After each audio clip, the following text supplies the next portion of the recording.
Om Jnana-timirandasya Jnananjana-shalakaya Chakshurmitam Yena Tasmai Shri Guruve Namah. Shri Chaitanya Manobishtam Stapitam Yena Bhutale Swayam Rupa Kadamayam Tadati Swapadantikam Vande Aham Shri Guru Shri Utapad Shri Gurun Vaishnavamscha Shri Rupam Sagajatam Sahagana Raghunathanvitam Tam Sajivam Sadvetam Savadutam Parijan Saitam Krishna Chaitanya Devam Shri Radha Krishna Padan Sahagana Lalita Shri Vishakhanvitamscha He Krishna Karuna Sindhu Dinabandhu Jagatpate Gopesha Gopika Kanta Radha Kanta Namastute Taptakanchana Gaurangi Radhe Vrindavaneshwari Vishabhanu Sutta Devi Pranamami Hari Priye Vanchakalpatarupascha Kripa Sindhubhaiva cha Patitanam Pavanebhyo Vaishnavebhyo Namo Namah. Jai Shri Krishna Chaitanya Prabhu Nityananda Shri Advaita Gadadhar Shri Vasadi Gaur Bhakta Vrinda Hare Krishna Krishna Krishna Hare Hare Hare Rama Rama Rama Hare Hare. Hare Krishna, thank you all for coming.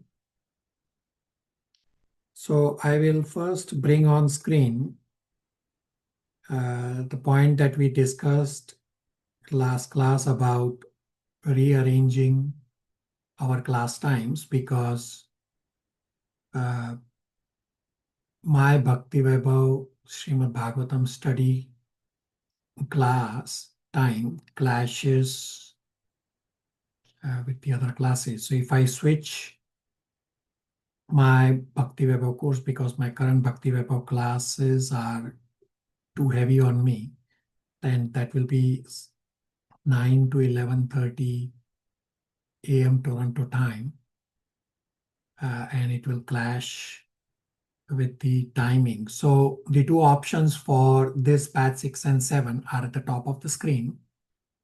One option is that Fridays Toronto time 8:30 to 10:30 p.m., which will be India time on Saturday 6 to 8 a.m.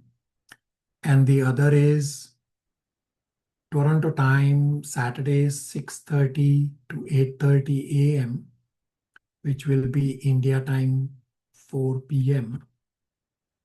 So I'm debating now. Some of you have not responded.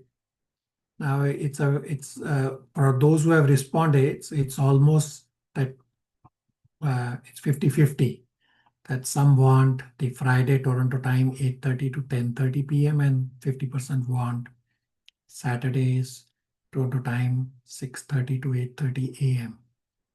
Now, excluding some devotees who said that any of the change is valid, only one devotee said the time of Toronto time Saturday 12 noon onwards. Now I have to keep that time for batch 1 and 2 anyway, because their devotees there are quite old in terms of age, and the other early or late times can become very difficult for them. So we are not yet changing the time. I'm still only assembling information, and I'll keep you all posted. So those of you who have not responded, I request you to please respond. I mean, how hard it is to respond, that what time works best for you. Otherwise, you will have no choice. It's like if you don't vote, then you cannot complain about the government. So here's your chance. I gave you enough time, enough chance. So you should select your choice and have a say. Otherwise, then what's the point? All right. So the other point, as I mentioned at the last class, and I will share again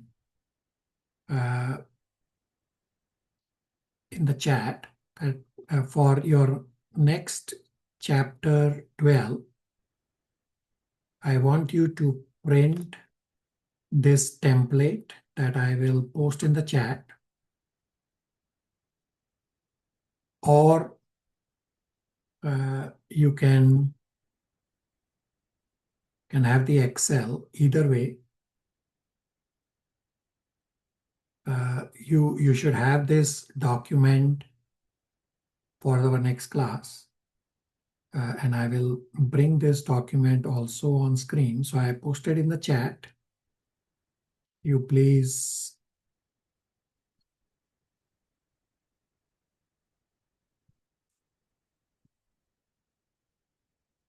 have it. So I will bring up on screen as well.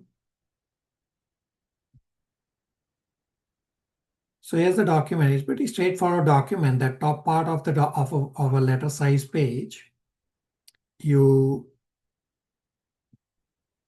make 2/3 on the left side and 1/3 on the right side for keywords. And the bottom part, it's like 4 boxes, like an apartment building, and 3 sets of 4 boxes. And you will realize the importance of this because 12.12 verse is the single most complex verse in the entire Bhagavad Gita. Although I have tried to simplify for you all, you may still find it a little confusing, but I will try to make it easier for you all.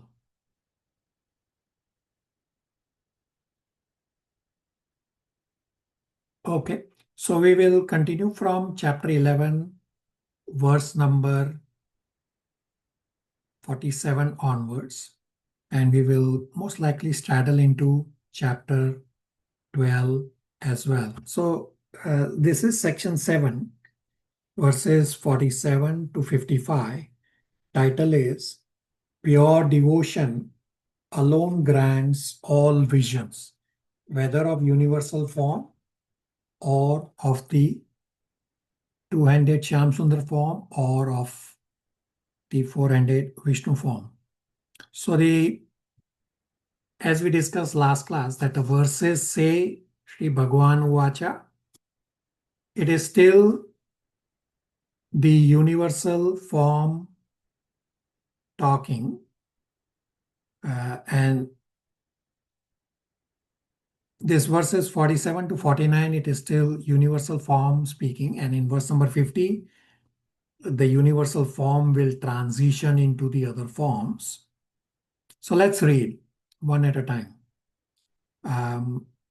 Chaitanya Prabhu, verse 47, 48 translations.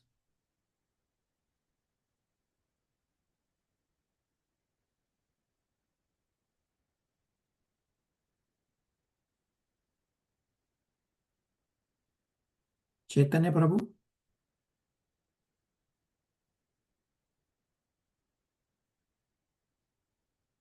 Deepa, verse 47, 48 translations.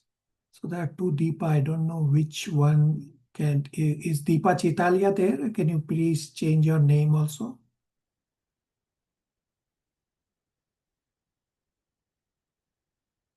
Or is it Deepa Singh? You have two connections.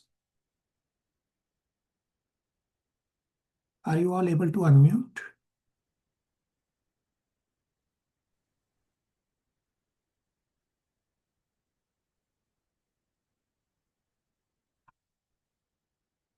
Prabhuji, I have 2 connection because on my laptop, I keep reconnecting on Zoom, so I log in on my phone also. Yeah, that's okay. Yeah, Deepa, so go ahead. You can read 47, 48 translations. Okay. The Supreme Personality of Godhead said, "My dear Arjuna, happily have I shown you by my internal potency the supreme universal form within the material world. No one before you has ever seen this primeval form, unlimited and full of glaring effluences. O best of the Kuru warriors, no one before you has ever seen this universal form of mine.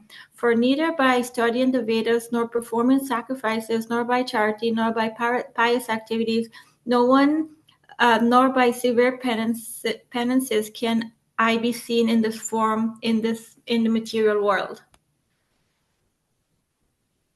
Hello? 47, 48, yeah.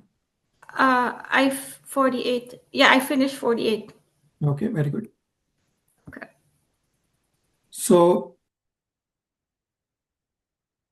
Krishna says that no one has seen this form before. So he's referring to the Kala Rupa. Yeah, universal form is shown multiple times. But the Kala Rupa is only shown to Arjuna for the first time, although it's shown again later on. Kala Rupa is shown just for the first time to Arjuna. Therefore, he says, no one has seen this form before. And Krishna is saying that visions of the Lord are not very easy to see. Means it is not easy to get darshan of the Lord. And darshan of the Lord cannot come because of any material endeavors. No, it cannot. Darshan of the Lord is possible only when Krishna gives his mercy to see. If anybody in India specifically, there are so many these pseudo spiritualists that they say they will show you God in 2, 3, 4, 6, X number of months. Run very far away from them, because it is not possible for anyone to show you God. Riya, verse 49, translation and purport. Hare Krishna Prabhuji. Text 49. You have been perturbed and bewildered by seeing this horrible feature of mine. Now let's be finished. My devotee, be free again from all disturbances. With a peaceful mind, you can now see the form you desire. Purport. In the beginning of Bhagavad Gita, Arjuna was worried about killing Bhishma and Drona, his worshipful grandfather and master. But Krishna said that he need not be afraid of killing his grandfather. When the sons of Dhritarashtra tried to disrobe Draupadi in the assembly of the Kurus, Bhishma and Drona were silent, and for such negligence of duty, they should be killed. Krishna showed his universal form to Arjuna just to show him that these people were already killed for their unlawful action. That scene was shown to Arjuna because devotees are always peaceful and they cannot perform such horrible actions. The purpose of the revelation of the universal form was shown. Now, Arjuna wanted to see the four-armed form, and Krishna showed him. A devotee is not much interested in the universal form, for it does not enable one to reciprocate loving feelings. Either a devotee wants to offer his respectful, worshipful feelings, or he wants to see the two-handed Krishna form so that he can reciprocate in loving service with the Supreme Personality of Godhead. Hare Krishna. So all these points in the purports we have already discussed at great length in our earlier classes. So, and most importantly, we discussed that devotee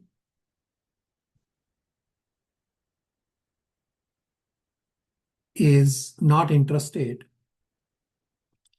in universal form because the universal form is ghastly and it is not possible to reciprocate loving feelings with the ghastly universal form.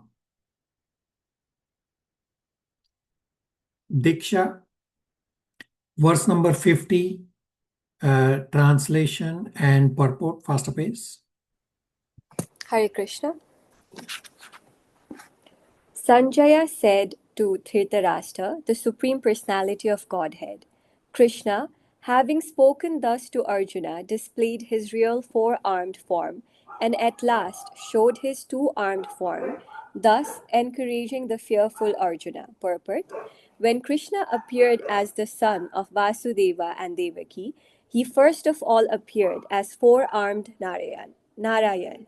But when he was requested by his parents, he transformed himself into an ordinary child in appearance. Similarly, Krishna knew that Arjuna was not interested in seeing a four-handed form, but since Arjuna asked to see this four-handed form, Krishna also showed him this form again, and then showed himself in his two-handed form. The word Soumya Vapu is very significant. Soumya Vapu is a very beautiful form. It is known as the most beautiful form. When he was present, everyone was attracted simply by Krishna's form. And because Krishna is the director of the universe, he just banished the fear of Arjuna, his devotee, and showed him again his beautiful form of Krishna.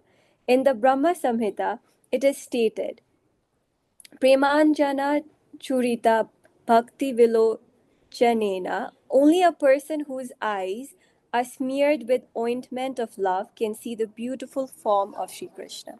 Hare Krishna. So this verse number 50 is where the transition happens.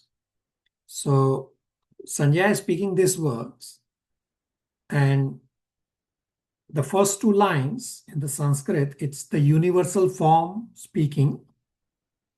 And then the universal form has changed to the four-handed Vishnu form.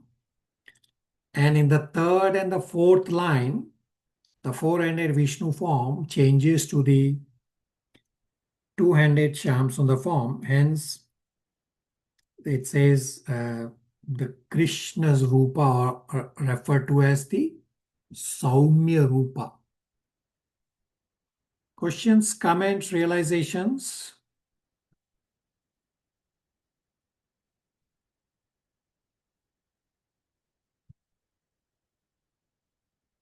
All right.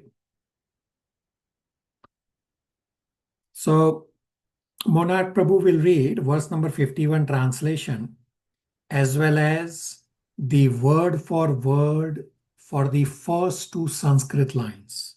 And I'll be asking you a question, so everybody pay close attention. Hare Krishna, 11.51 translation.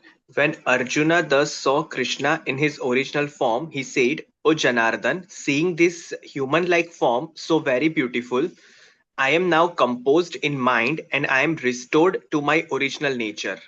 Prabhu, first two word-to-word meaning? The first two lines in Sanskrit, word-to-word meaning. Okay. Arjun Uvacha, Arjun said, Drastva, seeing, Idam, this, Manusham, human, Rupam, form, Tava, your, Saumyam, very beautiful, Janardhan, O chastiser of the enemies. So Saumya Rupa or human-like form. Now, does anybody remember where have we discussed this Manusam before? Anybody remembers? Anybody remembers that we discussed this? And anybody remembers where have we discussed this?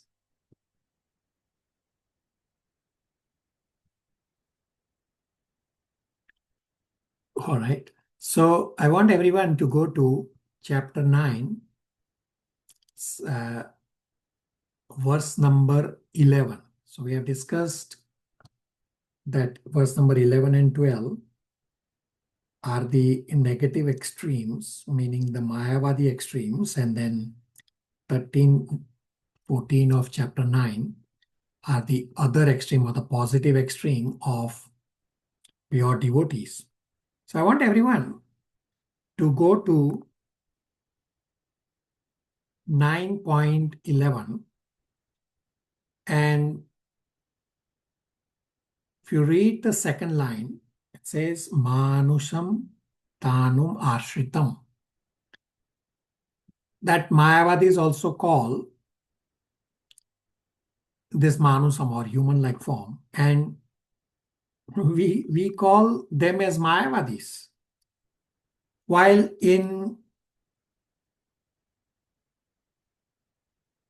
11.51, Arjuna is also using the same word Manusam, but we call Arjuna as pure devotee. So how do you understand this? And the question is, can Krishna's form be called as a human form? Somebody wants to answer?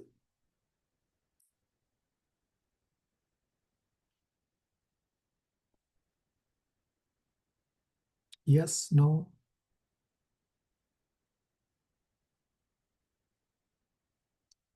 All right, so let me answer. Diksha wanted to say something. Prabhuji, I don't think we can describe Krishna to be in human form, because he being the Supreme Personality of Godhead, he can come and become any form of living creature. So you are That's what- correct that Krishna can become or come in or appear in any of the form, but does he not have a human-like form?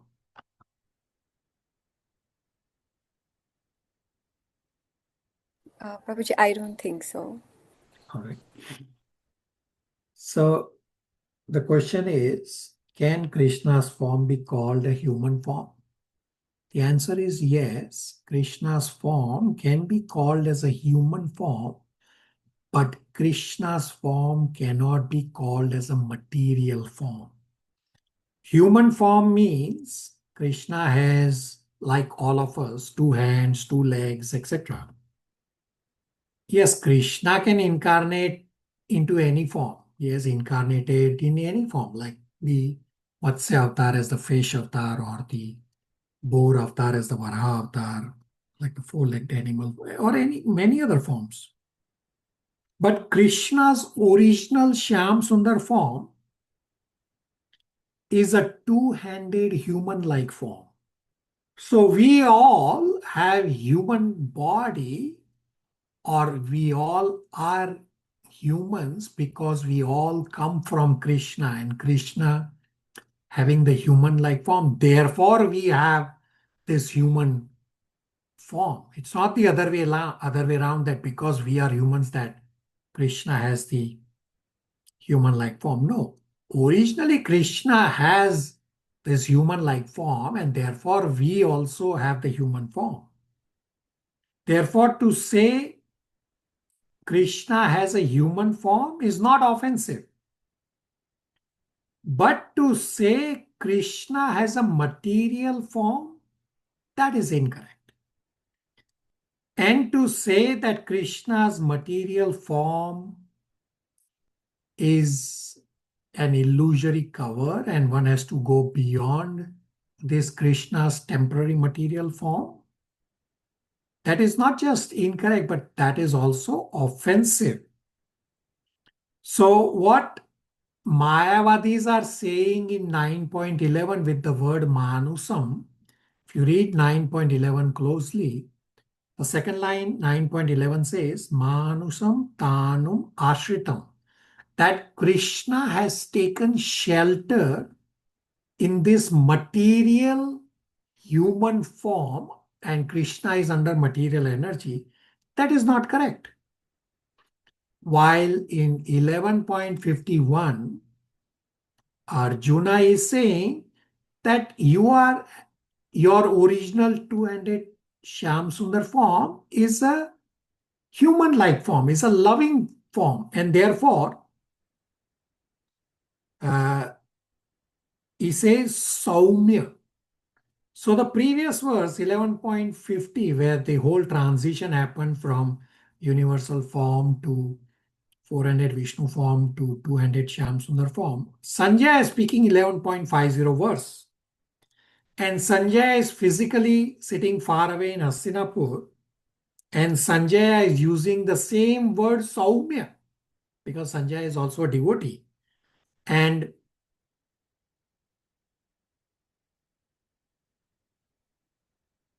Arjuna is obviously in front of Krishna.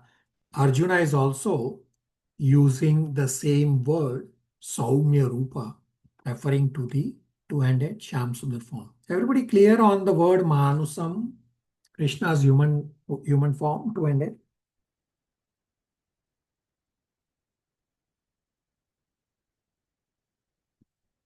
Yes, Prabhuji. All right. Mansi, 11.51 purport. Hare Krishna. The purport by Srila Prabhupada. Here the words Manusham Rupam clearly indicate that the Supreme Personality of Godhead to be originally two-handed. Those who deride Krishna as if he were an ordinary person are shown here to be ignorant of his divine nature. If Krishna is like an ordinary human being, then how is it possible for him to show the universal form and again to show the 400 Narayana form? 400. So yeah, four-handed Narayana form. So it is very clearly stated in Bhagavad Gita that one who thinks that Krishna is an ordinary person and who misguides the readers by claiming that it is the impersonal Brahman within Krishna speaking is doing the greatest injustice. Krishna has actually shown his universal form and his four-handed Vishnu form. So, how can he be an ordinary human being? A pure devotee is not confused by misguiding commentaries on Bhagavad Gita because he knows it what what is what. The original words of Bhagavad Gita are as clear as the sun. They do not require a lamplight from foolish commentators. Hare Krishna. Prabhupada makes a graphic analogy here that Bhagavad Gita is crystal clear as the sun.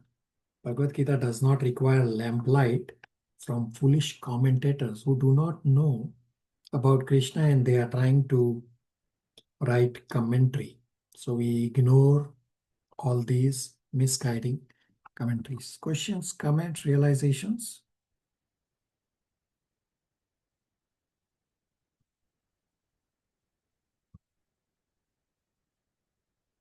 All right. Mega 52 translation.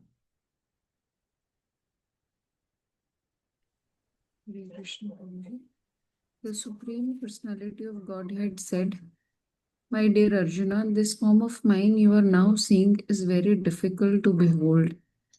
Even the demigods are ever seeking the opportunity to see this form, which is so dear."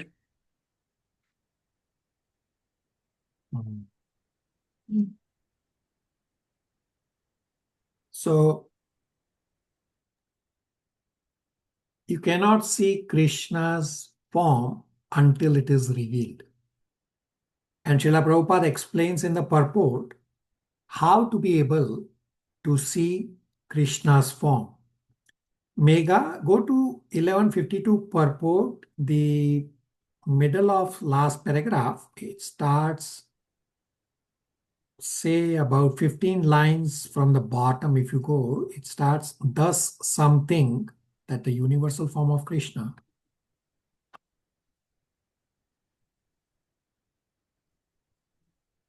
Thus, something that the universal form of Krishna, which was manifested to Arjuna, is more important than his personal form. According to them, the personal form of the Supreme is something imaginary.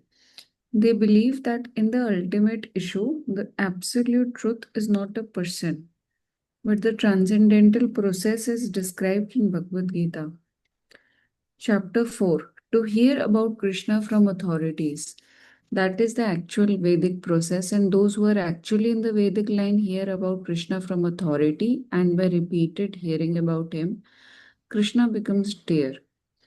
As we have several times discussed, Krishna is covered by his Yogmaya potency. He is not to be seen or revealed to anyone and everyone. Only by one to whom he reveals himself can he be seen.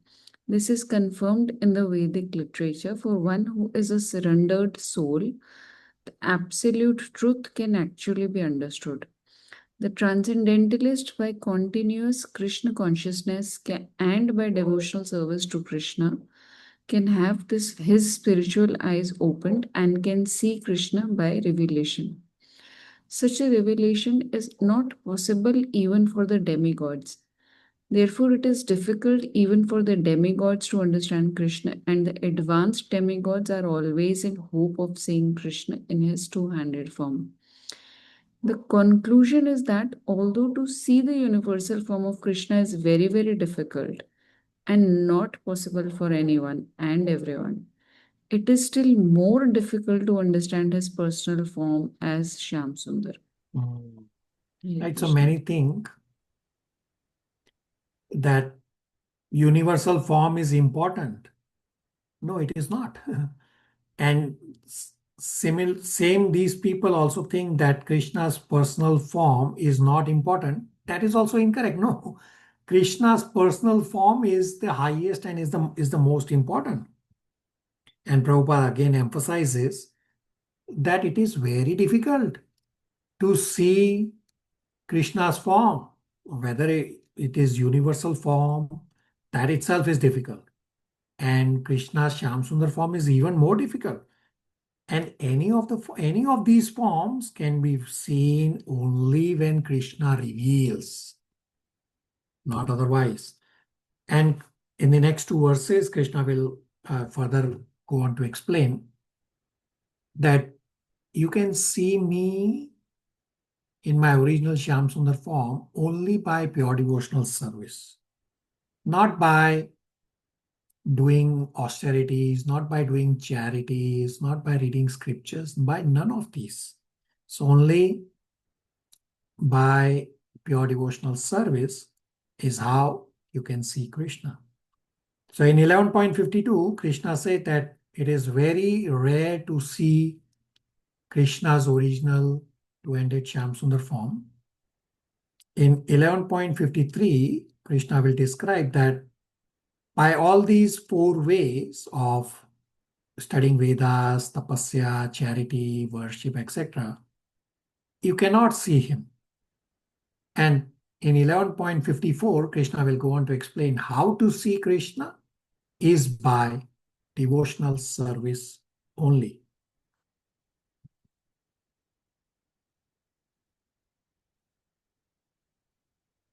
Parth Prabhu, 11.53, translation and purport.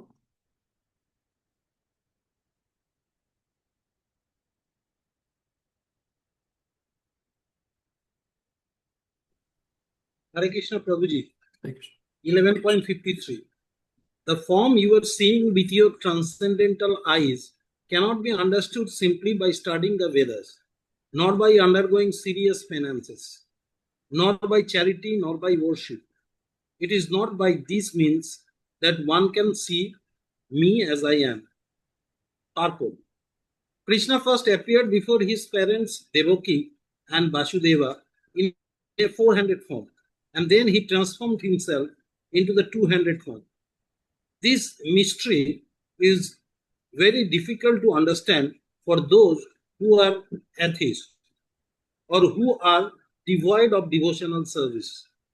For scholars who have simply studied Vedic literature by way of grammatical knowledge or mere academic qualification, Krishna is not possible to understand, nor is he to be understood by persons who officially go to the temple to offer worship. They make their visit, but they cannot understand Krishna as he is. Krishna can be understood only through the path of devotional service, as explained by Krishna himself in the next verse. Hare Krishna. Right, so by these four ways, Krishna says, I cannot be known. The four ways are by study of Vedas, by tapasya or austerity, by charity, by worship. All these four ways, you cannot understand Krishna. And in the purport, Prabhupada also goes on to explain that all those who come to the temple for the sake of coming to the temple, they cannot understand Krishna. The only way to understand Krishna is by pure devotional service, which will continue in the next two verses also. So the four activities of studying Vedas, doing austerities, giving charity, doing worship, they are all good. They are all pious activities. But these four activities, they do not lead to the vision to see Krishna's Shyam Sundar form. Now, some of you may have this question about worship. That what is this worship? That why can't you see Krishna by worship?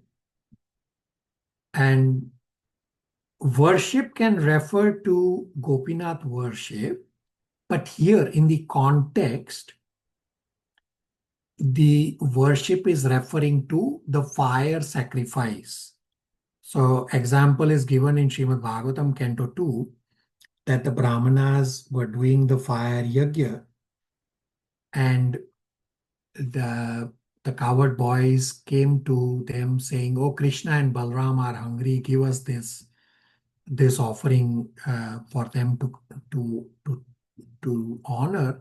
And the Brahmana says, no, we have to do this, need this for the yajna. So they did not understand that serving Krishna is higher. They were just focused on doing the ritual. That doesn't satisfy Krishna.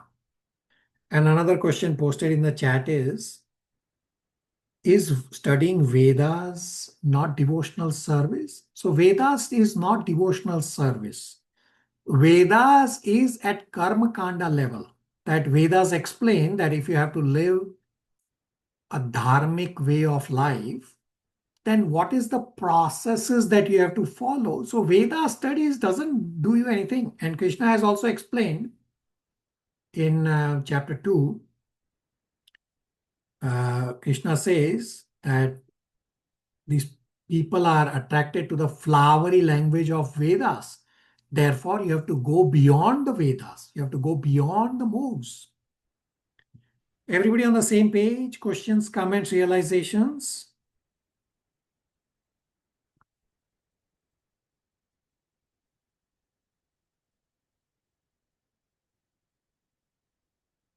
And about Vedas, there is no need to study Vedas. First, because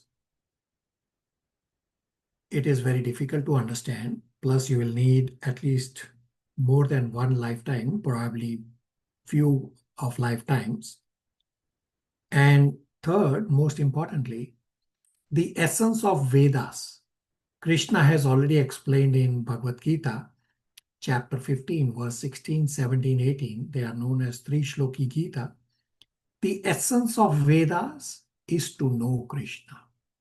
Well, we'll soon be reading chapter 15, verse 16, 17, 18. So anybody interested to know Vedas or read Vedas, you can read by yourself later on, but soon we'll be covering. So as soon as you read chapter 15, verse 16, 17, 18, those are the essence of Vedas, saying that the essence of Vedas is to know Krishna. Now, this verse is also very significant, that impersonalists want to say that there is some higher reality beyond Krishna, and that we have to go beyond Krishna to that higher reality beyond being some light. No, but Krishna is saying that seeing me, my original Shyam Sundar form, is very rare. While impersonalists say that when you are less intelligent, you can think of this form, and when you become more intelligent, then you can go beyond this form. Now, this is incorrect understanding of impersonalists and Mayavadis. And when somebody says you have to go beyond the form, that is offensive, as well as incorrect also. So Krishna is saying that seeing this original Shyam Sundar form is itself very rare. Krishna does not say that seeing this form is for common people and then going beyond this form is rare. No, he does not say this. When Krishna says that you cannot see me, Krishna is not referring to the literal seeing. I mean, Krishna was physically present 5,000 years ago. Many could literally see him. So real seeing of Krishna is seeing with devotion, and that seeing with devotion can happen only when someone has devotion. Other people who saw Krishna, they just saw Krishna as some ordinary human being, or somebody thought that Krishna is some extraordinary with extraordinary powers. Questions, comments, realizations?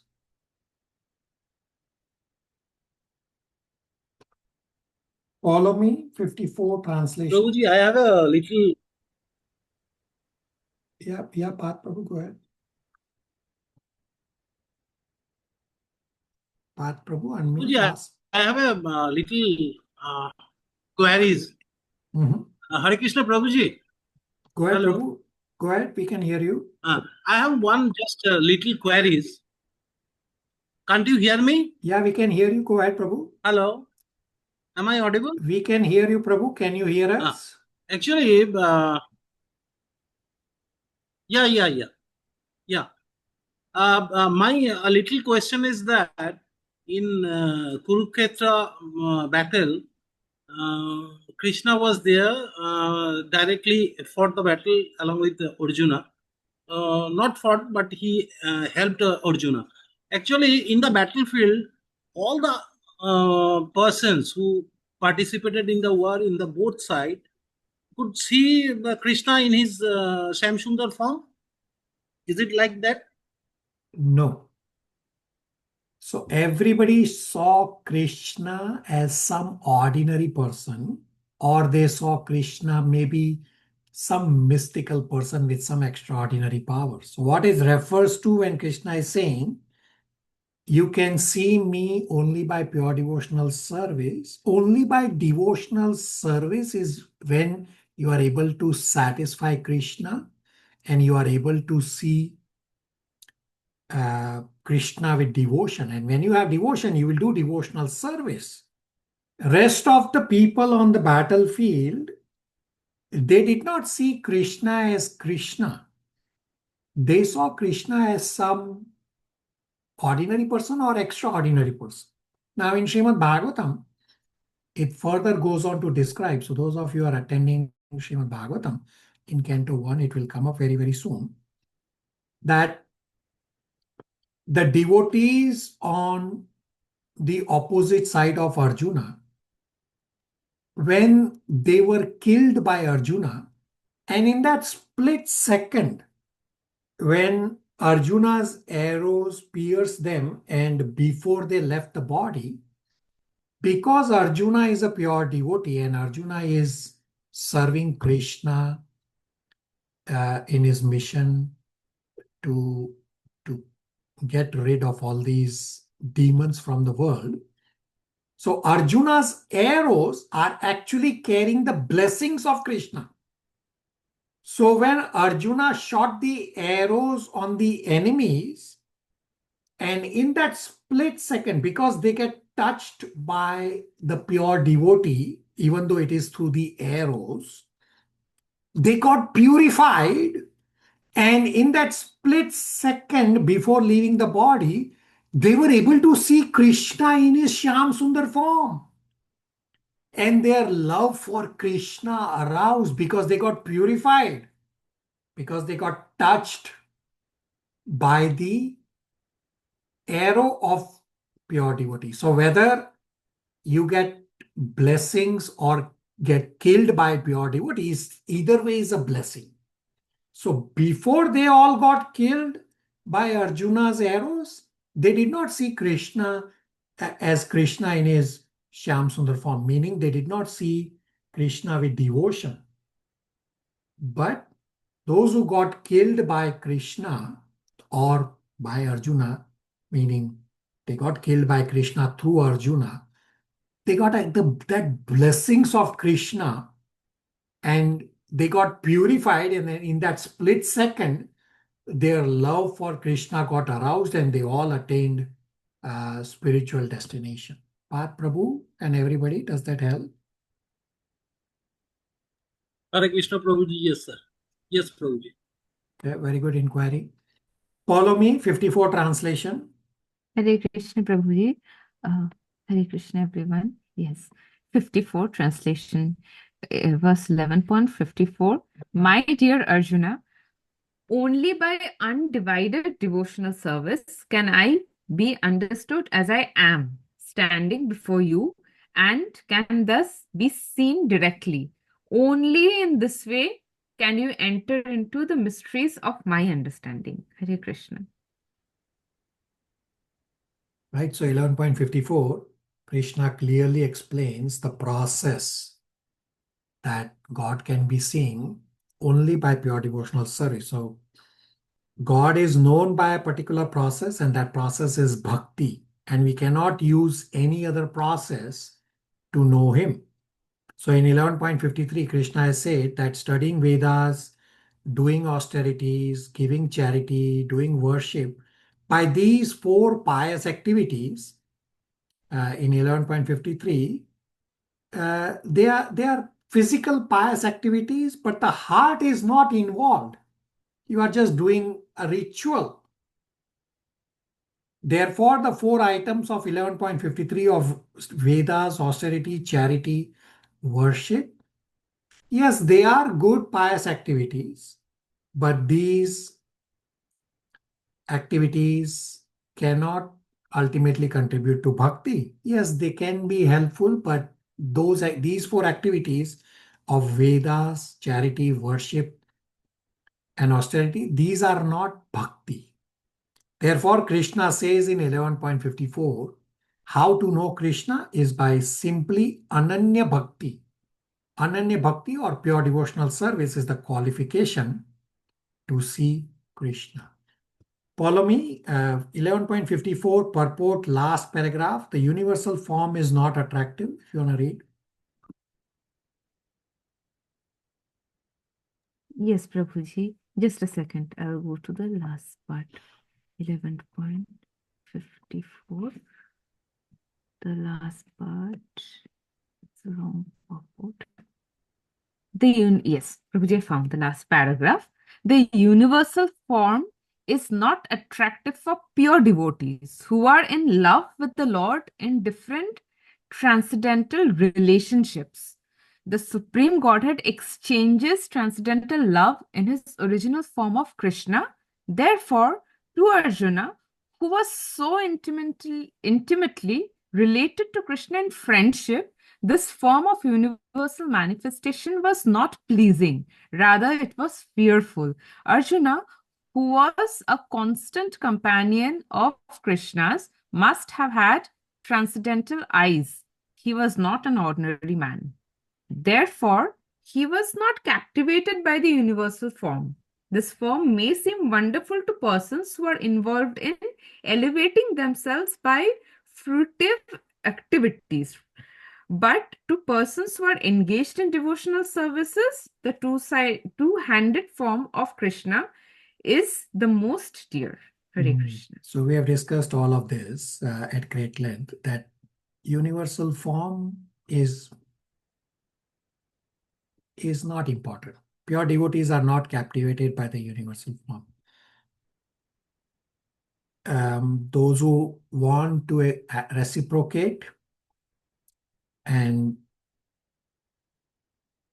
have a loving relationship, they are more focused on engaging in devotional service to the two-handed form of Krishna. And Srila Prabhupada has explained this throughout, and we have discussed this throughout, that devotees are not attracted to the universal form, but devotees are attracted to the two-handed Shyam Sundar form.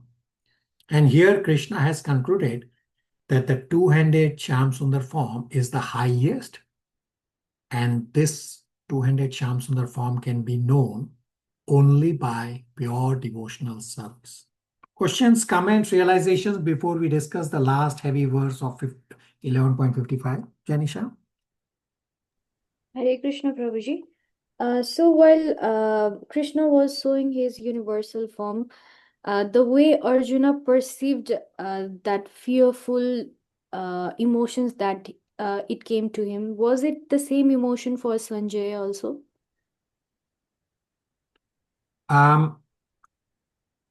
Verses do not describe Sanjaya's emotions, so we cannot speculate.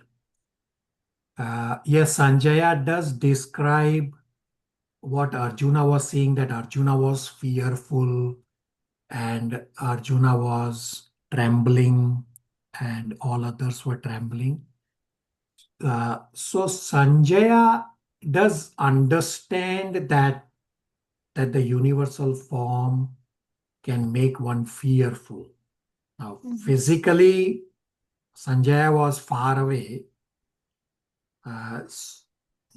Therefore, probably the verses do not describe his feelings. So I cannot speculate what is not there in the scriptures. But we can understand that from Sanjay, but we can understand from Arjuna's description that it is fearful. Not only from Arjuna's description, the demigods were also fearful. So you can for sure conclude that if you ever happen to see the universal form, you are also bound to become fearful of the form. Janisha, does that help? Got it, Prabhuji. Thank you so much. Hare Krishna. All right. So 11.55 verse is known as the sum and substance of Bhagavad Gita. The sum and substance of Bhagavad Gita is to do devotional service to Krishna. Priyadarshini, translation 11.55. Hare Krishna Prabhuji. My dear Arjuna, he who engages in my pure devotional service, free from the contaminations of fruitive activities and mental speculation, he who works for me, who makes me the supreme goal of his life, and who is friendly to every living being, he certainly comes to me. Hare Krishna. So many of you attend Nectar of Devotion. I have actually completed. Those of you who have completed Nectar of Devotion, do you remember what is the definition of your devotional service? Starts with Anya Pilashita Shunyam. Anybody remembers? Anybody wants to recite? So I have this definition of your devotional service on the screen. This definition of your devotional service, which is Anya Pilashita Shunyam, is essentially the whole of Nectar of Devotion. Sumnima, would you like to recite the Sanskrit and read the translation we have from the screen? Hare Krishna Prabhuji, I'll try. Anabhilasita sunyam dhyana karmadhi anavritam anukulyana krishnanu silam bhaktim uttama. Translation: When world-class devotional service develops, when first-class devotional service develops, one must be devoid of all material desires, knowledge obtained by monastic philosophy, and fruitive action. The devotee must constantly serve Krishna favorably as Krishna desires. So if you compare this definition of your devotional service, which we have on the screen from Nectar of Devotion, and you compare this to 11.55, it is very much similar. Read, all of you take a moment to read what you have on the screen as the definition of your devotional service and read 11.55, and you will see it's largely similar because both refer to devotional service. Everybody take a minute and let me know if you find similarities.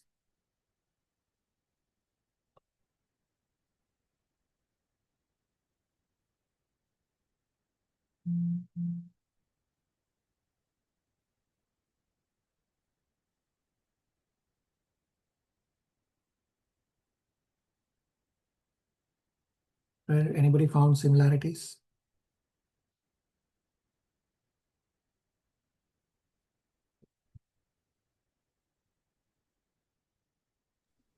Yes, Prabhuji. If we make him the supreme goal of our life, then we will be devoid of all the material desires. Okay, very good. Hold your thought. It's a question coming up from me to all of you. Okay. So sorry.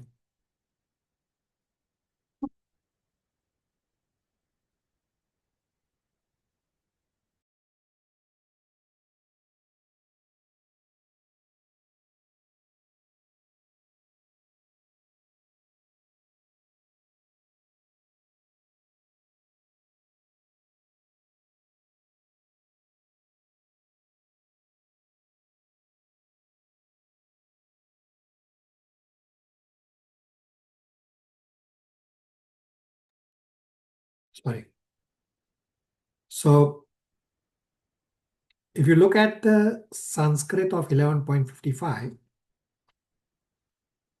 you have the words mat karma, mat paramo at the very start of 11.55. So these words will come up very soon in chapter 12.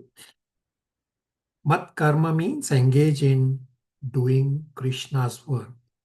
So can some of you think of some examples of what is doing Krishna's work mean? Some examples of how you can do Krishna's work.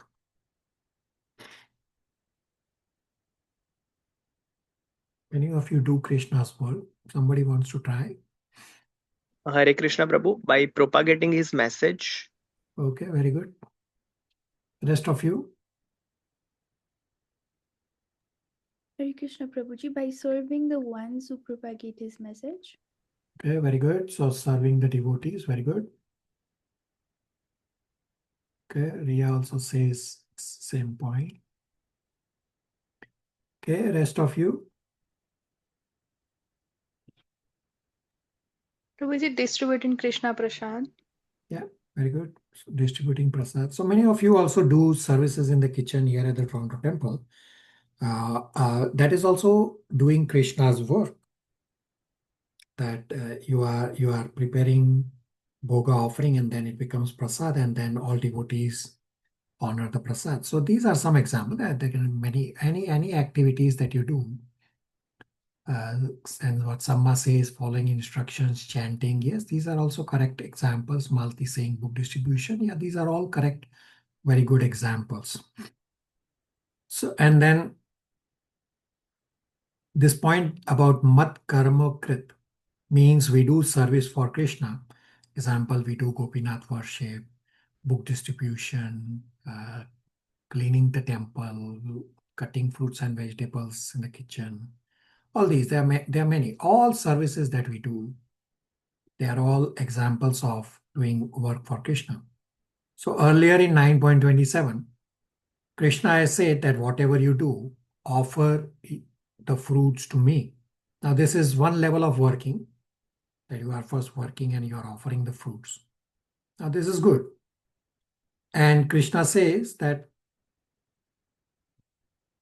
if you offer the fruits of the work, then you will still come back to Krishna. But this offering the fruits after to Krishna, after you have finished your work, that is not the highest level. The highest level is, of course, to have fix your mind on Krishna. And then in chapter 12, for the chart that I have given you, Krishna will give a descending ladder, that if you cannot fix your mind on Krishna, then do sadhana bhakti. If you cannot do sadhana bhakti, then work for Krishna. So Krishna is not saying that whatever you are doing, offer that to me. Rather, Krishna is saying, work for me. So Krishna's mission is to get all fallen souls in the material world to go back home, back to Godhead. Well, take up that mission. Do preaching activity. So mat paramo means to make Krishna as your supreme goal. So here's a question for all of you. All of you, please try to answer. How many of you have Krishna as your supreme goal?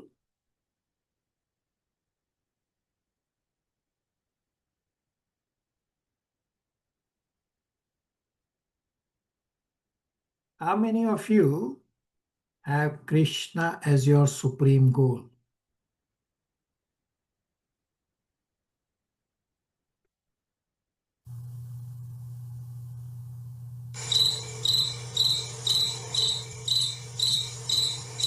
Not me, Prabhu. Is that the correct? Is that the correct sound I played? Creator's sound. Monad Prabhu only answered. The rest of you. Not yet, Prabhuji. Sorry to say this. Sorry. Rest Not of me, you. but Prabhu. But I think I can say, like, in that process to make Krishna the supreme goal. Okay. Very good. Ritu.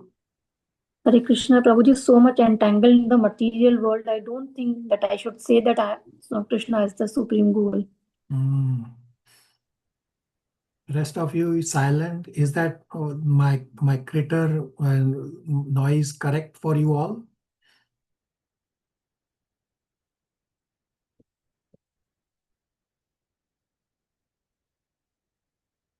So some of you are mentioning in the chat, okay, he's important, but he is not my supreme goal yet. Okay, here's question number 2. How many of you have goals other than Krishna in your life? Me, Prabhuji, I have other goals as well. Yes, even I have other goals. Rest of you? Yes, Prabhuji, I also have some goals. Yes, Prabhuji, I do have material goals. Yeah, and isn't material temporary? Yes, Prabhuji. And isn't It Krishna is. eternal? Yes, Prabhuji. Quite tough. Yeah, quite tough. Prabhuji, So why? Sorry. why what? Why for what? Um, I mean, we know the truth, still we are not able to make that Because goal. of Even though we make a goal, we can't fulfill that goal. because of your desire to enjoy separate of Krishna, desire to enjoy the material world. So we'll soon cover in chapter 13, verse number 23. So 22. 13.22 is known as the seed verse for material existence, and it has the word bhumte. Bhumte means material enjoyment. Because of our desire to enjoy in the material world, therefore we have these temporary material goals. And even though we understand in theory that Krishna is Bhoktaram, Krishna is Sarva Suhadram, that he is the best friend of everyone, still I don't have Krishna as my goal. Yeah, some of you said trying to figure out the process. Yes, he's important. Yes, I am in the process. But still, he's not your supreme goal.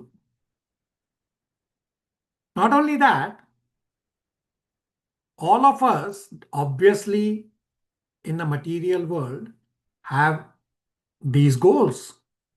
Now, these material world goals are also important. And we may have transitional temporary goals. But all these material world goals can also contribute to our devotional life if we make Krishna as the center. So we have to set up some temporary goals, no doubt about it, because we live in the material world. But we have to understand that Krishna should be our eternal goal. So we have to move towards our eternal goals by dovetailing our material world goals into devotional life. Now, some of you did say that I understand Krishna is my eternal goal. He is important, although Krishna is not right now my goal. Now, whether Krishna is our eternal goal or not, this will get tested when our temporary material world goals and the eternal goal conflict with each other. And at such times of conflict, we have to make a wise and courageous decision that we should be ready to sacrifice the intermediate material world goals for the ultimate eternal goal of Krishna. Everybody, yes, no, ready? Should I play the critter sound again?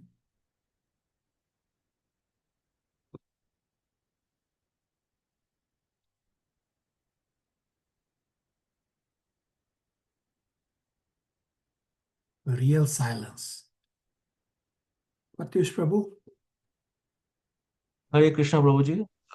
My question is, as shown in the definition of first class devotional service, it says you have to be devoid of all material desires. However, in this Kali Yuga, people, especially who are ambitious people and they hold positions of power, uh, I'm sorry to say, but in this day and age, the more powerful you are, you have to be more conniving or more malicious to some extent. So, just to understand if I'm seeing it correctly, you're saying that if the choice comes between material desire and Krishna devotional service, one has to choose Krishna's devotional service because it's eternal. Is that right? Correct. Okay. So, where is the like there is no room for material ambition at all? So what I said a few minutes ago, and I'll repeat and I'll clarify to you about those rich people in the material world. So what I said is, it is not that you have to drop your material ambitions. No, you can have material ambitions. So if you have an ambition to become a CEO of a company, by all means, go and become a CEO of a company. And those of devotees present here who have completed Nectar of Instruction, we have discussed this in Nectar of Instruction being the practice of Bhagavad Gita, that endeavor is required, but over endeavor is condemned. So if you are trying to become a CEO of a company and in the process you have no time for spirituality, well, then your endeavor is not endeavor, your endeavor is over endeavor, and that is condemned. As long as you are able to find a balance between material and spiritual world or material and spiritual duties, then go and become a CEO, because you will be able to influence a lot more people working under you. When you are a CEO, you'll be able to influence all those people to spirituality.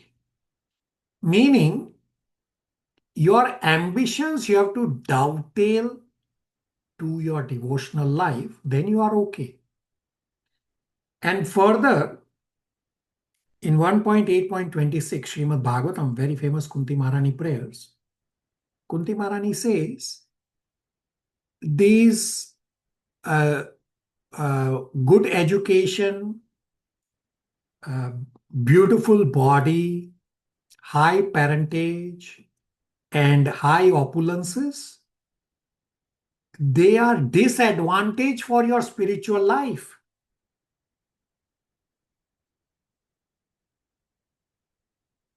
So all these rich people, they are not interested in spirituality. They are interested in eat, drink, and merry life and enjoying life.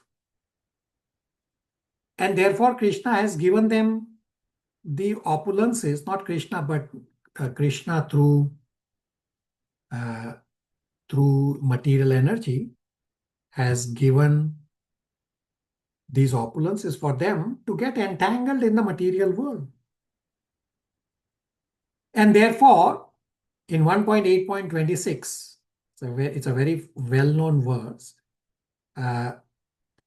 Kunti Maharani says, Akinchana Gochara, that one who is materially exhausted, he can very easily take Krishna's names with love and feeling. But those who are with Janma Aishwarya Shuta Shribir, Edamana Madha Pumam, means the four opulences of high parentage, good wealth, high education, attractive beauty, these are disqualifications for progress on the path of spiritual advancement. And Kunti Maharani is a pure devotee. Her prayers are at pure devotional level.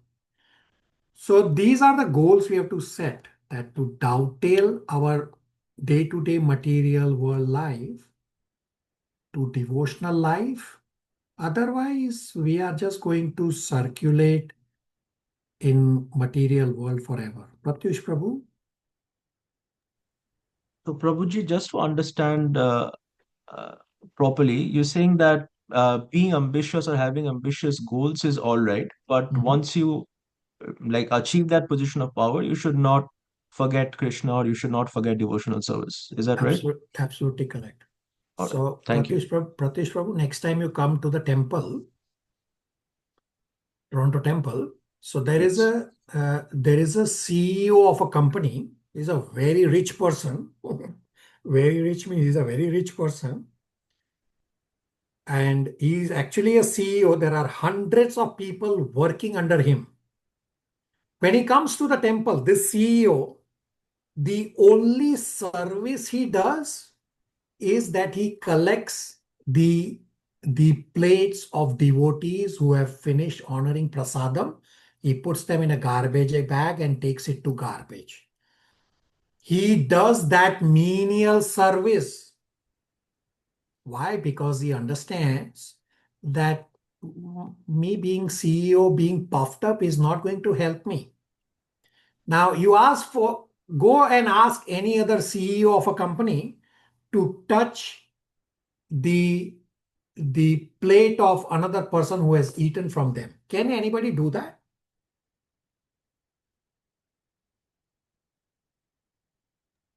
It requires humility. Exactly. Right? So this CEO of a company has that humility. Because he is a devotee. He says, yes, my material world, yeah, I have been given opulences. And of course, his opulences also he uses in Krishna service. He has a very opulent house. He gets devotees to his place, does kirtan, serves them prasadam. What is he doing? He is using his opulences in Krishna's service. And he has his body. What he's doing, he's using it in his most menial way. This way you can advance. So this is a perfect example that you can be a CEO as long as you maintain the devotional qualifications of humility, starting with humility.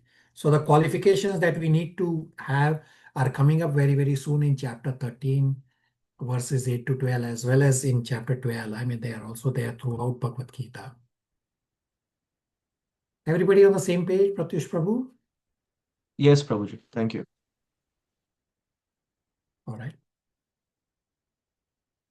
Now, the key point in 11.55 also is about Mad Bhakta, that become my devotee, and Sangha Varjita, that stay away from bad association. So here I will play a short Chaitanya Chanda's lecture on association. So take notes. It's just about a minute lecture, but bang to the point, and we'll discuss.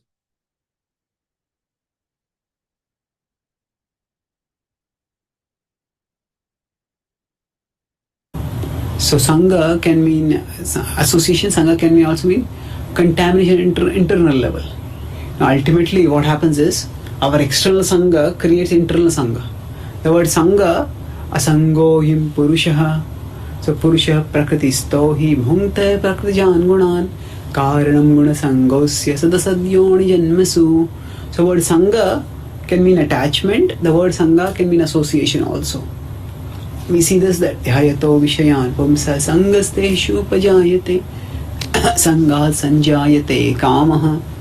When we contemplate on the sense objects, we develop attachment to them. And from attachment, desire, passion, lust develops. Sangat sanjayate kamaha. Now actually this sangha, it can refer to internal attachment or it can refer to outer association also. Because the two are connected. If I'm going to associate, if I'll associate with drunkards, all that will happen is that I'll become a drunkard by that over a period of time. So that's external sangha leads to internal sangha. External association leads to internal attachment. And so the verses that Chaitanya Chanda has recited in this short clip is 13.22, Purusha Prakati Stohi, and then he also recited 2.62, Dhyayato Vishayam Pumsa. All right, what did he say? Ritu? The main point was that external association can become internal attachment. Okay, very good. Right, the external association, that if I am associating with a drunkard, well, I will go on to become a drunkard. And if you associate with devotees, well, you will go on to become a devotee. I'll soon give you an example for this. Okay, what else did he say?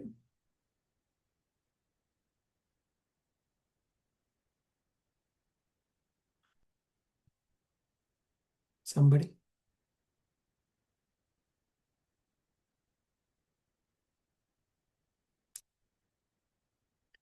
So association is both ways, that internal and external. I'll give you a practical example that Prabhupada set up this ISKCON in North America. And when Prabhupada was going back to India for the first time, all these North American white people, they had become devotees, and there was a conspiracy theory that these people are not devotees. They are actually some secret service agents for some other country, or some whatever was that conspiracy. So actual secret service agents from America disguised into Prabhupada's group and traveled with Prabhupada and other devotees to India to keep an eye on all these people, because they were all suspecting that these are not devotees. These are some mafia leaders or secret service agents of some other country. So these actual secret service agents who disguised as devotees and traveled together with Prabhupada and other devotees, these actual secret service agents go on to become actual devotees. This is the power of association of pure devotees. Everybody on the same page?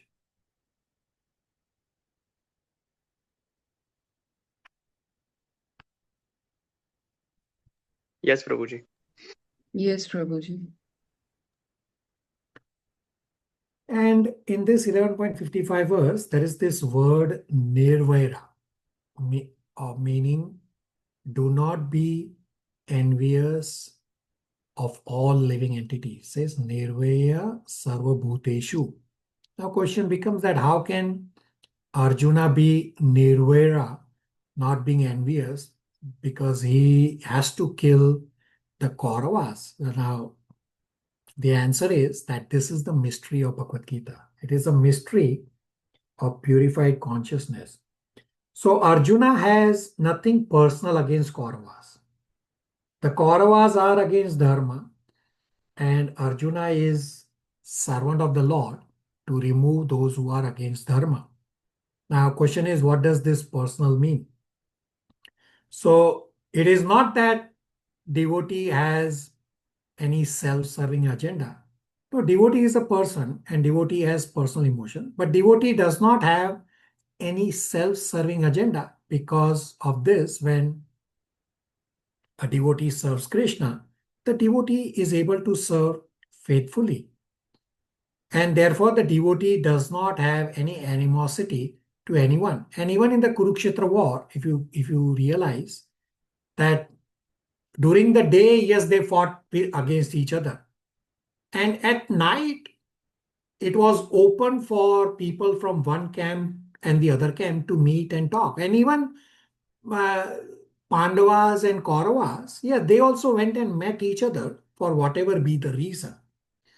So this is how you understand. So this 11.55 is the practical application centered around practical bhakti. So verse number 53 say, by other paths, one cannot come to know Krishna. And verse number 54 say, by bhakti alone, by ananya bhakti alone, one can know Krishna. And then verse 55 said, how can one come to that level of bhakti?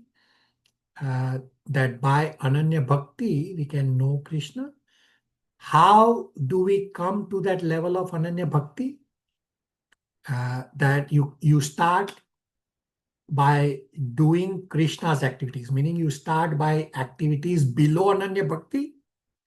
You start by doing Krishna's work, and gradually we all will come to the level of ananya bhakti, and we will come to know Krishna in his original Shyam Sundar form by our devotional services, and we will all return back home, back to Krishna. Thus, we have concluded chapter 11 with the glory of devotion. Questions, comments, realizations before I briefly touch base upon chapter 12?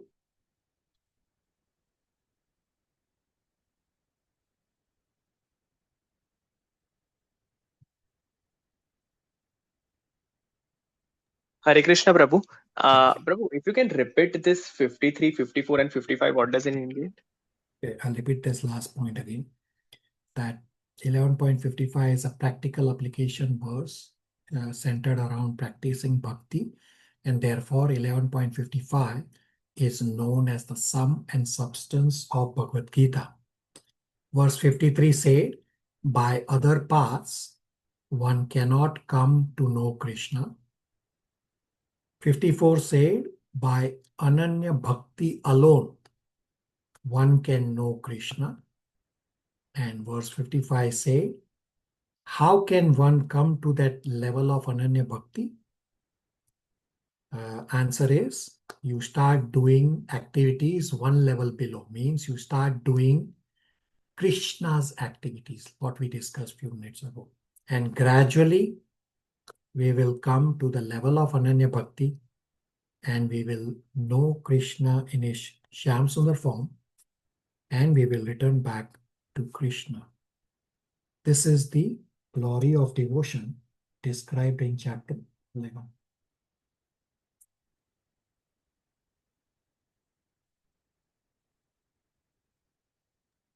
Got it. Thank you, Prabhu.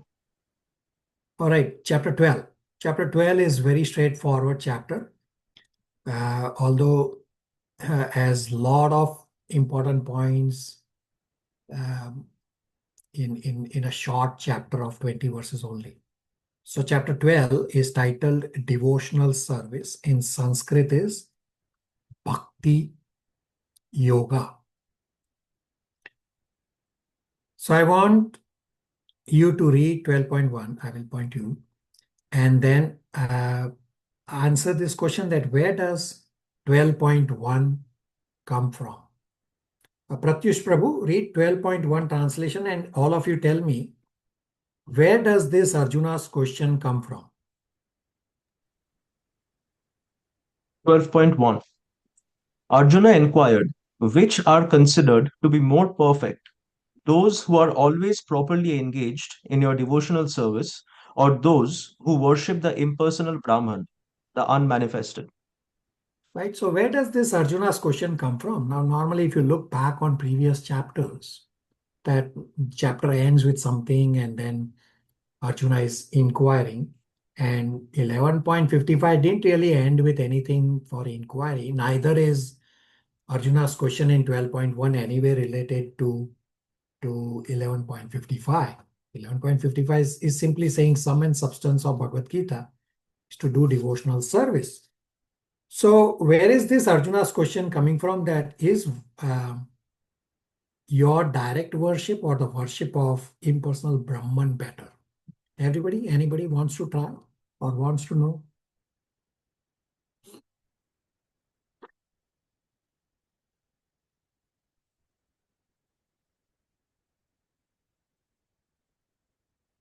Silence, I get silence. Should I play the critter sound again?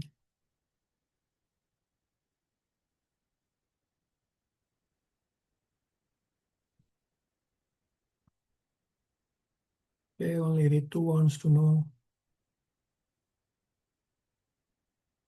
I want to know, Prabhu.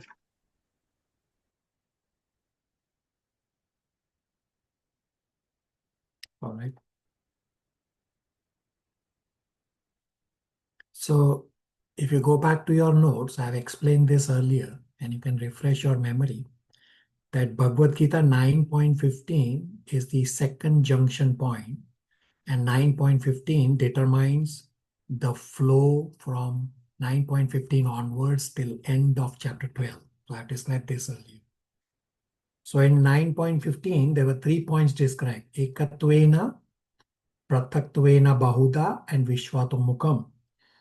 So Prathakttvena Bahuda means demigod worship was discussed in chapter 9 itself from verse 20 towards till about end of chapter 9. Then Vishwatomukam refers to universal form. Universal form was described in chapter 9 verses 16 to 19 as well as the entire chapter 11. So this Ekatvena means oneness. That point is left over, and Ekatvena refers to the concept of worshipping the impersonal Brahman. And this Ekatvena from 9.15 is what Arjuna is inquiring at the start of chapter 12 in 12.1. Therefore, 12.1 is not immediately related to 11.55. There is no direct correlation to the immediate previous verse 11.55.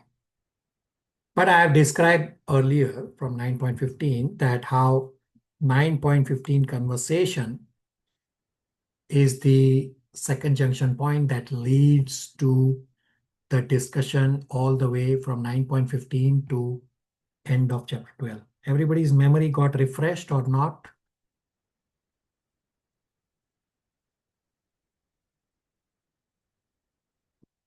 Mhm. Yes, Prabhuji. All right, only few of you. I should keep playing the greater sound again and again. All right. So chapter 12 is divided into 3 sections. Section 1 is verses 1 to 7. Title is Establishes How Worship of Personal Form is Superior to Worship of Impersonal Brahman. So section 1 verses 1 to 7 establishes how worship of personal form is superior to worship of impersonal Brahman. Section 2 is verses 8 to 12, progressive stages of bhakti. Section 3 is verses 13 to 20, qualities that endear one to Krishna, meaning the qualities that Krishna likes to see in his devotees. So we read verse number 1 translation. So Arjuna is asking, which form of worship is better? The worship of the personal form of Krishna or the worship of the impersonal Brahman? Which worshippers are more intimately united with you? With the understanding that both are transcendental forms. Now, Krishna's responses are crystal clear to both sides, that worship of Krishna is higher, as well as it is Krishna's response is crystal clear about the second response also, that the worship of impersonal Brahman is very difficult and is going to lead to misery and is not the highest. So these crystal clear responses in chapter 12 leave absolutely no room for interpretation, just as Mayavadis like to interpret in their own way. These verses are so crystal clear that leaves absolute no room for any interpretation. Let's read. Dipanshu Prabhu, good to see you. Are you able to read Bhagavad Gita 12.2 translation?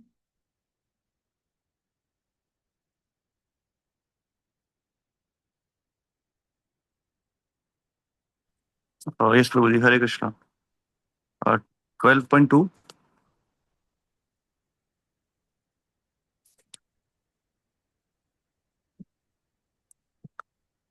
Supreme Personality of Godhead said, those who fix their mind on my personal form and are always engaged in worshipping me with great and transcendental faith are considered by me to be the most perfect. Right? It's a crystal clear response. Verse number 2, 12.2, explicitly focuses on the personal form of Krishna. Krishna says, those who worship me directly, they are the best, they are the highest. Now, if this answer is not clear, then people can have multiple interpretations, just as Samma and I are accountants. The accounting rules that we have, they are not always crystal clear. There are always multiple interpretations. Therefore, in our exams, we always get and we always write multiple ways to write. No, but this answer is crystal clear. There is no room for any interpretation. Simultaneously, Krishna's response for the second alternative is also crystal clear, which he will say in verse number 3 and 4, that the worship of the impersonal Brahman is miserable. So it is Krishna in his personal form standing in front of Arjuna, and Krishna in his Shyam Sundar form speaking Mam, or means Krishna is saying Mam to himself, my personal form, that worship of my personal form is the best and the highest. There's no room for interpretation here left. Now, if Krishna wanted to say that you have to worship some light and then go beyond me, and that I, Krishna, I am just a temporary manifestation of that light, then Krishna would have said that. But Krishna did not say that. It is not that we have to transcend Krishna at any particular time and go beyond Krishna to the impersonal. No, we don't have to do that ever. That is the incorrect Mayavad concept. Rather, what we have to do is with transcendental faith. And even after we come to transcendence, even after we come to spiritual level, we continue to fix our mind on Krishna. This is the highest. Thus, Krishna has answered Arjuna's question with crystal clear, leaving no room for interpretation. And he says, those who worship me with transcendental faith, they are the most intimately united with me. Questions, comments, realizations?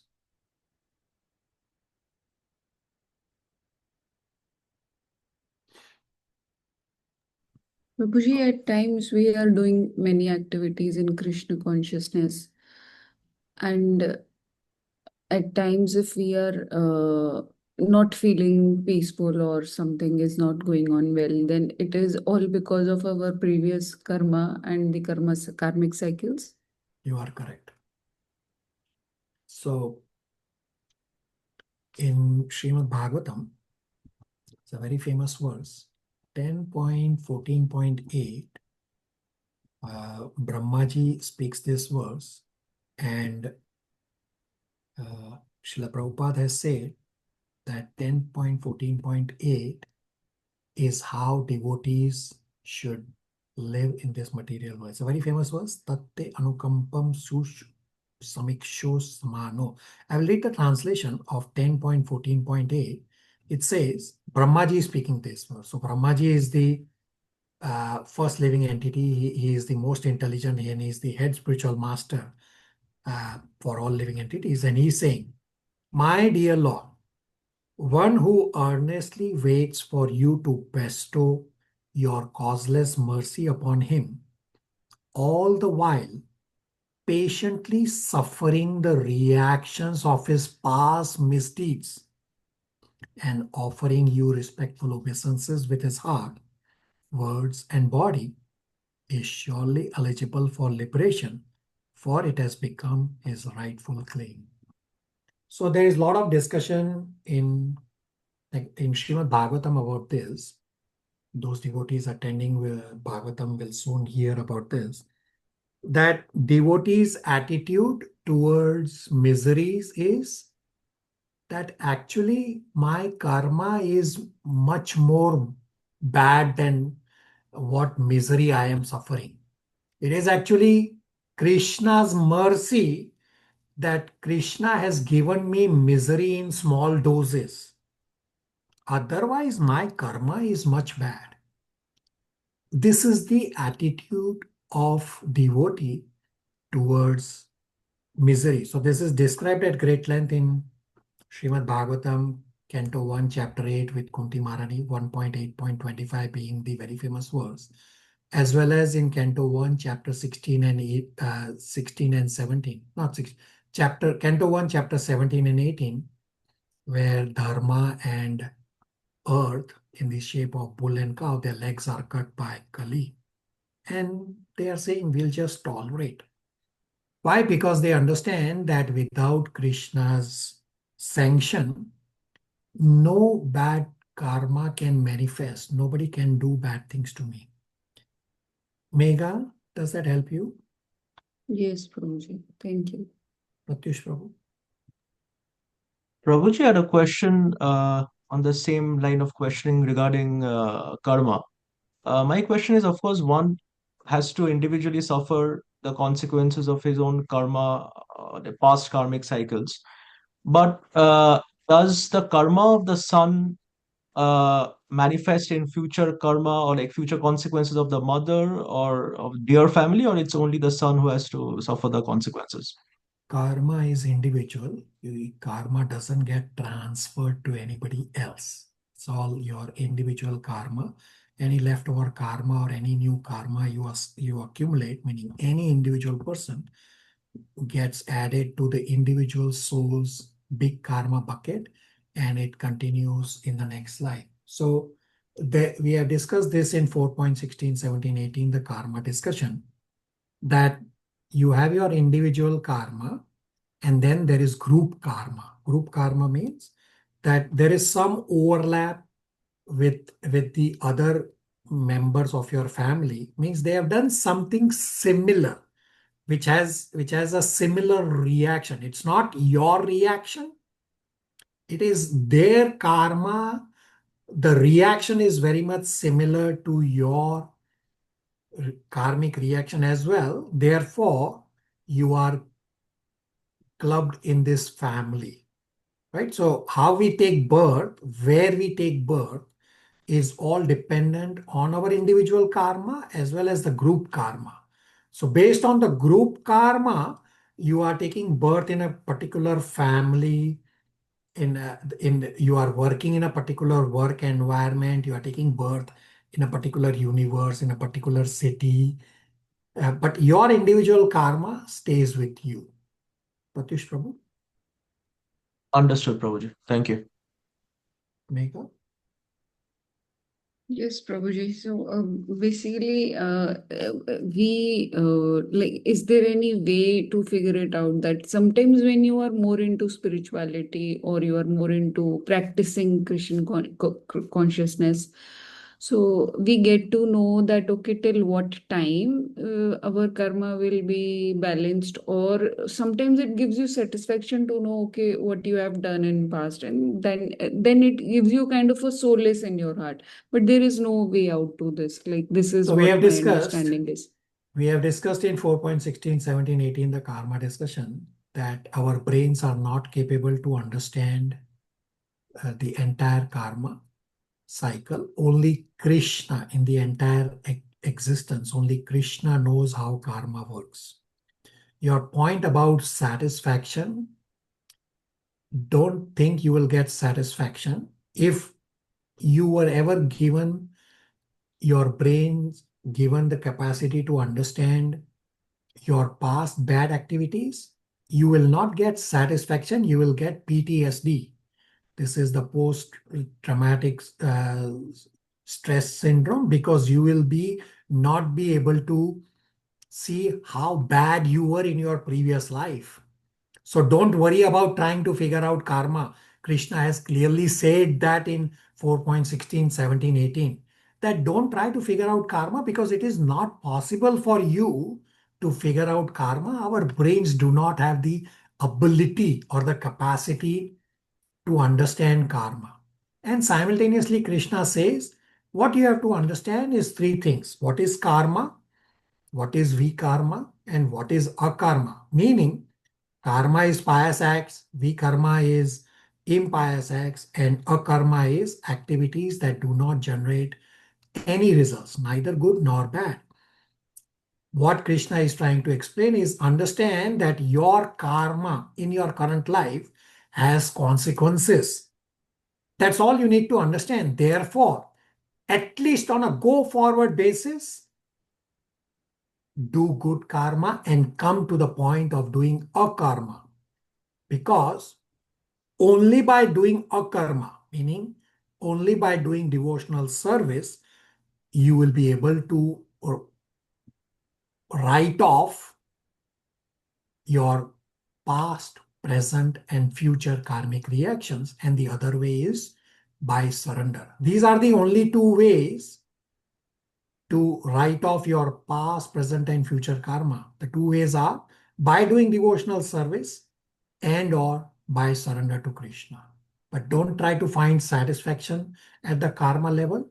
You are bound to get more miserable and more dissatisfied. Just try to do devotional service and try to learn to surrender to Krishna. Megha? Yes, Prabhuji, every devotional service, I think, helps you to balance it, and it keeps your mind at solace. So you get the power to get that solace.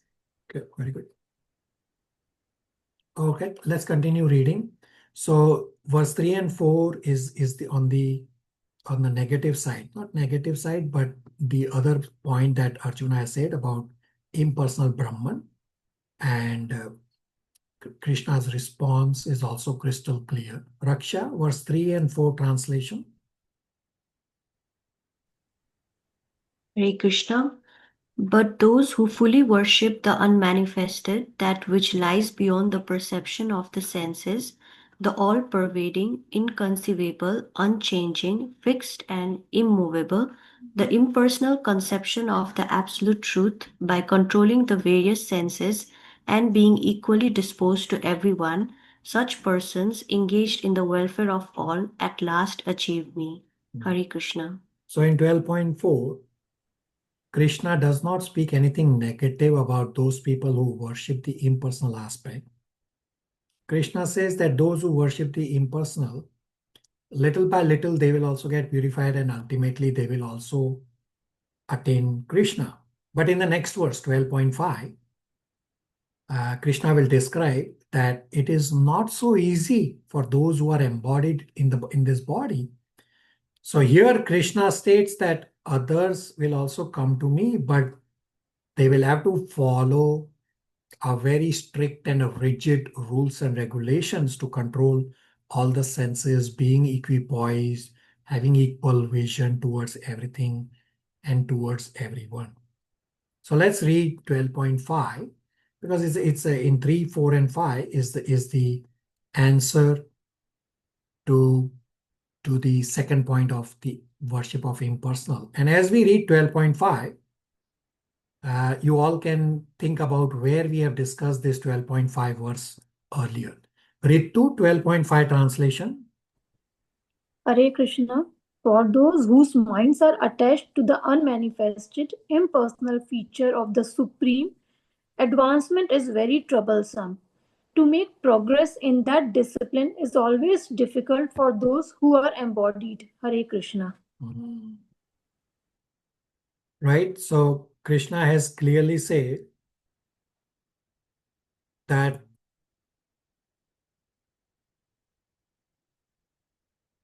those who are embodied, it is very difficult. Progress is very troublesome for those who are attached to the unmanifest, especially for those who are embodied. Now, question is, why is it troublesome?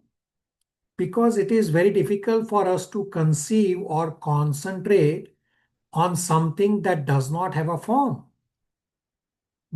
And the example we have discussed multiple times, that just as it is very difficult to create a vacuum, and simultaneously, it is even more difficult to sustain the vacuum, that a tiny pinch of air and the vacuum is broken. Similarly, meditating on the impersonal aspect is like creating a vacuum in our consciousness. It is very difficult. That don't think of anything else because they reject all material forms as negative, as entangling, and as part of illusion. This is what the Gyan Yogis do. They reject all these material forms as negative. But spirituality, there is positive spiritual conception. But because the Gyan Yogis, or those who follow the Brahman effulgence, they reject the forms, considering them as negative, the forms as negative and the forms as entangling. And they also think that spirituality also does not have anything form. Therefore, there is nothing for them to think about. Hence, it is very difficult. So, impersonalists may argue that impersonalist reality is actual reality. But as long as we are embodied, it is difficult to think about it. But once we go beyond the embodied, then we'll be able to think about it. And it is just that Krishna is saying that because you are embodied, now you cannot think about it.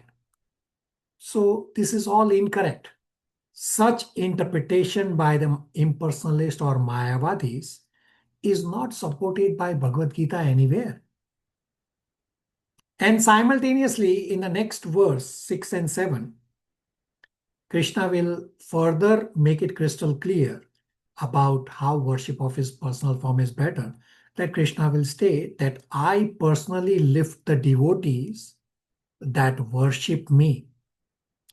So besides the immediate context that Krishna says, fix the mind on me. Now Krishna does not say it is klesha, meaning misery, as long as you are embodied. And when you are no longer embodied, there will be no longer klesha. No, Krishna does not say this at all. Krishna simply says that worship of the impersonal aspect or the Brahman effulgence will lead to klesha, will lead to misery. Krishna is simply saying that because we are embodied and we are used to thinking of forms, hence it is difficult to think of something which is formless.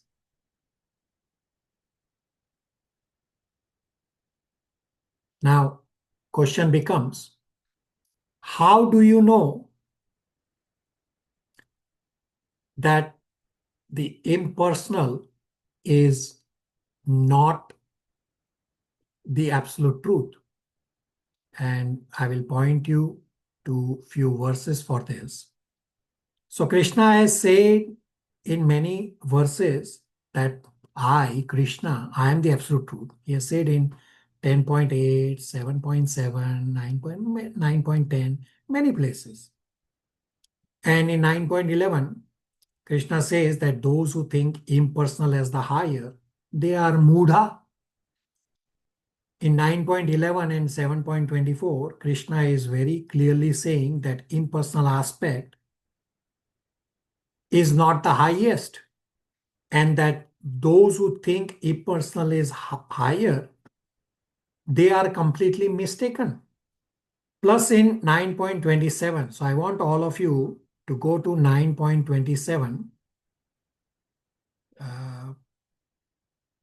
not 9.27, 14.27. All of you go to 14.27, where Krishna has clearly established that Krishna sustains Brahman effulgence, not the other way around. Samma 14.27 translation. 14.27. And I am the basis of the impersonal Brahman, which is immortal, imperishable, and eternal, and is the constitutional position of ultimate happiness. Right? It is crystal clear throughout Bhagavad Gita. So let's summarize what Krishna has said, and we'll read the last two words for today very soon. So to summarize, Krishna has crystal clearly responded that those who fix their mind on Krishna, they are better situated. 12.2 says, those who fix their minds on me, meaning Krishna, they are the most intimately united with me, with Krishna. And 12.3 and 4 says, those who fix their minds on the unmanifest, meaning impersonal Brahman, yes, they will also come to me at some point of time in future, but it is very difficult.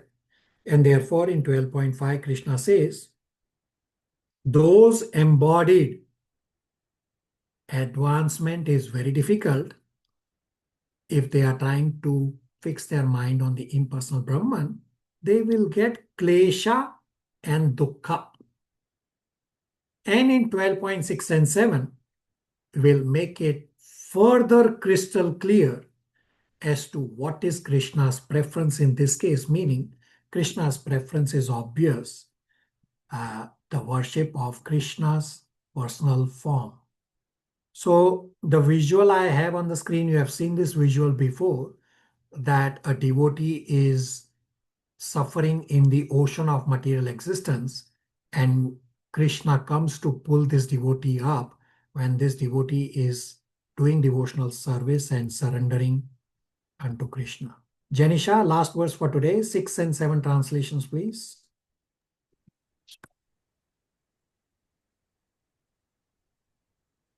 Hare Krishna.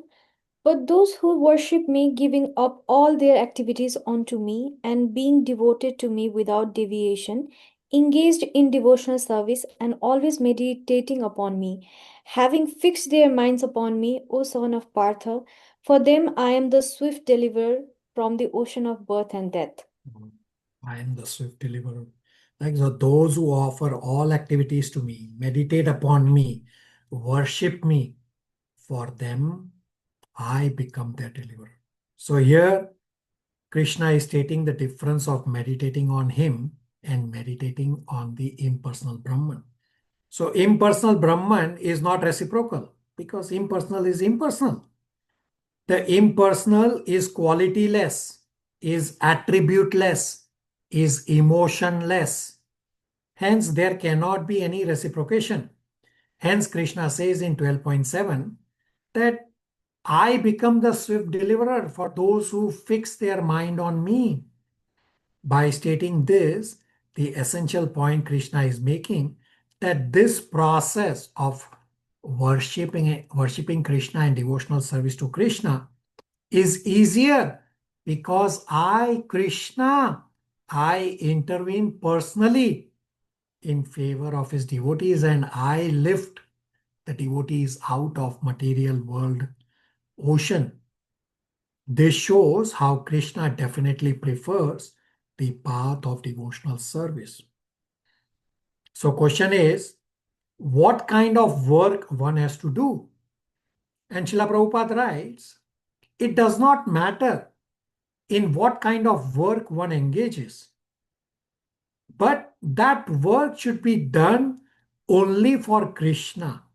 Hence, Krishna says in 12.6, Yetu sarvani karmani, that all activities, and this is the discussion we were having a few minutes earlier with Pratyush Prabhu, that no matter what ambition you have, that's what Krishna says in 12.6 also, Yetu sarvani karmani, as long as it is honorable work, dovetail your work in devotional service. And Srila Prabhupada says the same point. It does not matter what work you do, as long as you do honorable work, you simply dovetail in Krishna's service. So Arjuna may have a doubt that how can Arjuna fight a war? Does fighting war or killing be considered devotional service? Therefore, Krishna has clarified. Yes, he says sarvani karmani, that whatever kind of work we have to do, if we do it faithfully and we fix our mind on Krishna and we offer our work to Krishna, think of Krishna before doing the activity, while doing the activity, and even after doing the activity, everything, our work, our mind, our intelligence becomes offered to Krishna. Krishna has explained this in Bhagavad Gita 8.7. Now, this, of course, is not a license to do sinful activities. Here, the context is that within Varnashram, one should do one's prescribed duties. Therefore, it says Sarvani Karmani refers to whichever Varna we might be at, whatever be our duties as per our Dharma, we do it for the sake of the Lord. We dovetail it for Krishna's pleasure. So we have completed the first part of chapter 12. We'll finish chapter 12 at our next class. So at the start, I had this image on the screen. Take a snapshot of this image. Now, a couple of you have joined late. So I will post this again in the chat. And you can print, or I also have the Excel. You can take notes in the Excel. So I posted it again for those of you who joined a little bit late. And you will definitely need this image or this document for our next class, because 12.12 is the single most complex verse in the entire Bhagavad Gita. Now at the start, I also requested all of you that those of you who have not responded about the change in time. So the options that we are looking for right now, we are right now at 50-50. I have not yet decided of the change in time. One option is Toronto time, Friday, 8:30 to 10:30 p.m., which will be Saturday in India, 6 to 8 a.m. Nepal will be 6:15 to 8:15 a.m. And the other time is Saturdays, 6:30 to 8:30 a.m. Toronto time, which will be in India 4 p.m. onwards, and in Nepal will be 4:15 p.m. onwards. So the previous time that I had mentioned about Toronto time 12 noon onwards is almost gone, because I have to leave that time for batch 1 and 2 devotees. And the reason for all this change is because now my Srimad Bhagavatam Bhakti Vaibhav class have started, and that I did choose a different batch, but that batch is way too heavy on me. So I have to switch back to my original batch. The timing of that class is 9 to 11:30 a.m. Toronto time on Saturday. Therefore, it clashes with the class time. So I have to rejig. So again, I'm gathering information. Those of you who have not responded, please respond. And we'll go from there. I will give enough notice before we change. Right now, I'm only gathering information. Any questions, comments, realizations? We are bang at 11:45 a.m. Toronto time.